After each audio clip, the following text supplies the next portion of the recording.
RSS തീർത്ത മനുഷ്യച്ചങ്ങല വെറുമൊരു ചങ്ങലയല്ല. മനുഷ്യനു വേണ്ടി, ഒരു മനുഷ്യൻ്റെ ജീവനു വേണ്ടി മനുഷ്യർ ഒന്നിച്ച ഒരു വലിയ കൂട്ടായ്മയാണത്. അതിനെ നിസ്സാരമായ ഒരു ചങ്ങല എന്ന് പറഞ്ഞ് തള്ളിക്കളയാൻ കഴിയില്ല. ആർഎസ്എസ് എന്ന സംഘടനയുടെ കരുത്തും ഐക്യവും തന്നെയാണ് പുരിയിലെ ജഗന്നാഥ ക്ഷേത്രത്തിൽ ദൃശ്യമായത്. ഇതൊക്കെയാണ് യഥാർത്ഥ മനുഷ്യച്ചങ്ങല. ലക്ഷക്കണക്കിന് ഭക്തർ തിക്കിത്തിരക്കുന്ന ഒഡീഷയിലെ പുരി ജഗന്നാഥ ക്ഷേത്രത്തിൽ അപകടത്തിലായവരെ സുഗമമായി ആംബുലൻസിൽ കൊണ്ടുപോകുന്നതിനുള്ള വഴിയൊരുക്കാൻ ആർഎസ്എസ് തീർത്ത മനുഷ്യച്ചങ്ങല വൈറലായിരിക്കുകയാണ്. ലോകമെങ്ങും ആർഎസ്എസിന്റെ ഈ മനുഷ്യച്ചങ്ങലയെ വാഴ്ത്തുകയാണ്. ലക്ഷക്കണക്കിന് ഭക്തർ ചുറ്റും തിക്കിത്തിരക്കുമ്പോഴാണ് ആർഎസ്എസ് പ്രവർത്തകർ അതിനിടയിൽ 2 വരിയിലായി മനുഷ്യച്ചങ്ങല തീർത്ത് അതിന് നടുവിലൂടെ ആംബുലൻസിനെ സുഗമമായി കടത്തിവിട്ടത്.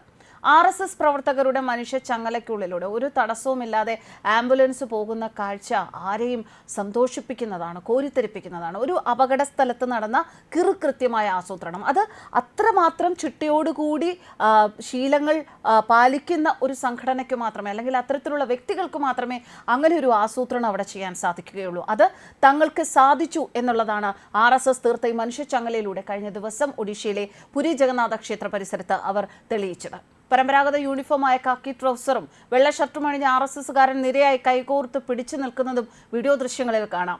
പുരി ജഗന്നാഥ ക്ഷേത്രത്തിലെ രഥയാത്രയോടനുബന്ധിച്ച് തിക്കും തിരക്കും ഉണ്ടായി. അതിൽ ഒരുപാട് പേർക്ക് പരിക്കേറ്റിരുന്നു. അവരെ പെട്ടെന്ന് ആശുപത്രിയിൽ എത്തിക്കാനായിരുന്നു ആർഎസ്എസ് പ്രവർത്തകരുടെ ഇടപെടലുണ്ടായത്.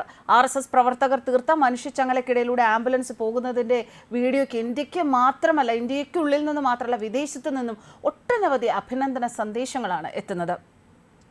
ആർഎസ്എസ് എന്ന് കേട്ടാൽ ഭീകരർ എന്ന് കൂടി കൂട്ടിച്ചേർക്കുന്നവർക്ക് ഒന്ന് ചിന്തിക്കാൻ ഈ ദൃശ്യം ധാരാളമാണ്. ഇന്നത്തെ കാലത്ത് മര്യാദയ്ക്ക് കുട്ടികളെ വളർത്താൻ അച്ഛനും അമ്മയും പാടുപെടുന്ന ഒരു സാഹചര്യമാണ്. ഈ അവസരത്തിലാണ് നൂറുകണക്കിന് കുട്ടികൾ ഒന്നിച്ചു ഭക്ഷണം കഴിച്ചും ഉറങ്ങിയും നല്ല കുട്ടികളായി ആർഎസ്എസിലൂടെ പുറത്തു വരുന്നത്.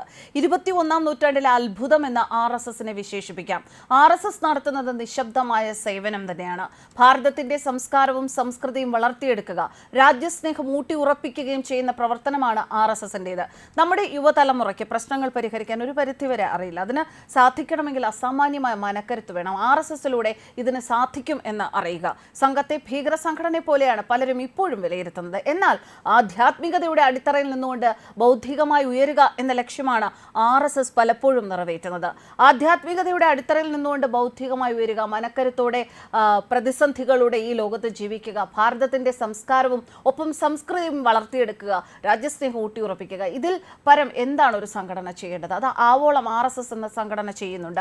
ആർഎസ്എസിൽ നിന്ന് വിലക്കി നിർത്തുന്നവരെ പലരും പിന്നീട് തുറന്നു പറയാറുണ്ട് തങ്ങൾക്ക് നേരിട്ട ഭീഷണികളെ കുറിച്ചൊക്കെ. കൽക്കത്ത ഹൈക്കോടതിയിൽ നിന്നും 37 വർഷത്തെ സേവനത്തിന് ശേഷം വിരമിക്കുന്ന ദിവസം ജസ്റ്റിസ് ചിത്രഞ്ജൻ ദാസ് നടത്തിയ പ്രസ്താവന അതുപോലൊരു പ്രസ്താവനയാണ്. ആർഎസ്എസിനോട് താൻ ഏറെ കടപ്പെട്ടിരിക്കുന്നുവെന്നും വീണ്ടും താൻ ആർഎസ്എസിൽ ചേരാനും തയ്യാറാണ് എന്നായിരുന്നു അദ്ദേഹം പറഞ്ഞത്. ബാല്യം മുതൽ യൗവനം വരെ ആർഎസ്എസിൽ അദ്ദേഹം അംഗമായിരുന്നു. സർവീസിലിരുന്ന 37 വർഷവും ആർഎസ്എസിൽ നിന്നും ദൂരം പാലിച്ചു കഴിയുകയായിരുന്നു. ഇനി അതിന്റെ ആവശ്യമില്ല, വീണ്ടും ആർഎസ്എസിൽ ചേരാൻ ഒരുക്കമാണ് എന്നാണ് അദ്ദേഹം പറഞ്ഞത്. ആർഎസ്എസ് ആണ് തുല്യതയും ധീരതയും പഠിപ്പിച്ചത്. വിരമിക്കുന്ന ദിവസത്തെ ഓപ്പൺ കോർട്ടിലാണ് അദ്ദേഹം ഇക്കാര്യം പറഞ്ഞത്. 1925 കോൺഗ്രസ് അംഗമായിരുന്ന ഡോക്ടർ കേശവ് ബലിറാം ഹെഡ്ഗേവാർ ഒരു സാംസ്കാരിക സംഘടനയാണ് എന്ന വാദവുമായി രൂപീകരിച്ച ആർഎസ്എസ് 1948, 1975, 1992 വർഷങ്ങളിൽ 3 തവണ വിലക്കുകൾ നേരിട്ടിട്ടുണ്ട്. മഹാത്മാഗാന്ധിയുടെ കൊലപാതകത്തെ തുടർന്നുള്ള 1948 നിരോധനം, 1975 ഇന്ദിരാഗാന്ധി ഏർപ്പെടുത്തിയ അടിയന്തരാവസ്ഥ കാലത്താണ് ആർഎസ്എസിന്റെ 2ാമത്തെ നിരോധനം. അത് കൂടുതൽ രാഷ്ട്രീയ സ്വഭാവമുള്ളതായിരുന്നു. 1992 അയോധ്യയിലെ ബാബറി മസ്ജിദ് തകർത്തതിന് പിന്നാലെ മറ്റൊരു നിരോധനവും ആർഎസ്എസിനെതിരെ ഉണ്ടായി. പ്രധാനമന്ത്രി PV നരസിംഹറാവുവും ആഭ്യന്തരമന്ത്രി ശങ്കർ റാവു ബൽവന്ത് ചവാനും ചേർന്നാണ് വിലക്ക് ഏർപ്പെടുത്തിയത്. രാജ്യത്തിന്റെ പ്രഥമ പ്രധാനമന്ത്രി നെഹ്റു പൊതുവെ ആർഎസ്എസിനെ വിമർശിക്കുന്നില്ലെങ്കിലും ഇടയ്ക്കിടെ സംഘപരിവാറിനെ അദ്ദേഹം പുകഴ്ത്തിയത്. പ്രത്യേകിച്ചും സ്വാതന്ത്ര്യാനന്തരം ജമ്മു കാശ്മീരിൽ പാകിസ്ഥാൻ ആക്രമണം നടത്തിയപ്പോൾ സംഘസന്നദ്ധ പ്രവർത്തകർ അവിടെ എത്തി. ചൈനയുടെ ആക്രമണ സമയത്തും നെഹ്റു ആർഎസ്എസ് ചെയ്ത സേവനങ്ങളെ അംഗീകരിക്കുകയും 1963 റിപ്പബ്ലിക് ദിന പരേഡിൽ പങ്കെടുക്കാൻ ആർഎസ്എസിനെ ക്ഷണിക്കുകയും ചെയ്തിരുന്നു. ആർഎസ്എസ് എന്ന് പറയുന്നത് രാജ്യത്തിന്റെ അഭിമാനം ഉയർത്തുന്ന, യശസ് ഉയർത്തുന്ന, സംസ്കാരം ഉയർത്തുന്ന, പാരമ്പര്യമുള്ള, ആധ്യാത്മിക മൂല്യങ്ങളിൽ ഉറച്ചു നിൽക്കുന്ന, മനക്കരുത്തുള്ള ഒരു സംഘടനയാണ് എന്നതാണ് കഴിഞ്ഞ ദിവസത്തെ ആ ഒരു മനുഷ്യച്ചങ്ങല തീർത്തതിലൂടെ ആർഎസ്എസിന്റെ പ്രവർത്തകർ ഒഡീഷയിലും തെളിയിച്ചത്. ന്യൂസ് ഡെസ്ക് കർമ്മ ന്യൂസ്.